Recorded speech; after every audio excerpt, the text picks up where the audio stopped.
Hello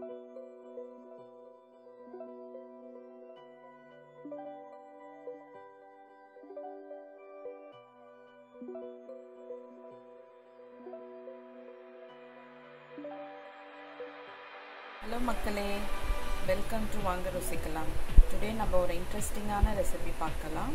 சுரக்காய் தோசை. இது வந்து ஒரு weight loss ரெசிபியும் கூட.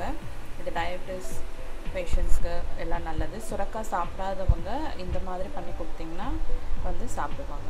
ஸோ நம்ம பார்க்கலாம் எப்படி செய்கிறதுன்ட்டு. இந்த அரிசி வந்து நான் 2 hours இப்போ வந்து சோக் பண்ணி எடுத்துட்டேன். இப்போ நம்ம இதை அரைச்சிக்கலாம். ஃபஸ்ட்டு 2 பச்சை மிளகா,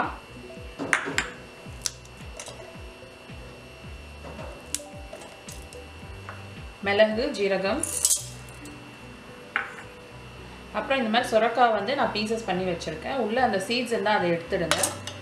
க்யூபாக கட் பண்ணி வச்சுருக்கேன். ஒரு பெரிய சுரக்காய் ஃபுல்லாகவே போட்டுக்கலாம். இதை ஃபஸ்ட்டு நம்ம அரைச்சி எடுத்துக்கலாம். இப்போ நான் வந்து சுரக்காயில் மிளகு, ஜீரகம், பச்சை மிளகாய் போட்டு அரைச்சிட்டேன். இப்போ இதோட இந்த ஊற வச்ச ரைஸ் போட்டு நல்லா தோசை மாவு மாதிரி நம்ம அரைச்சி எடுத்துக்கலாம்.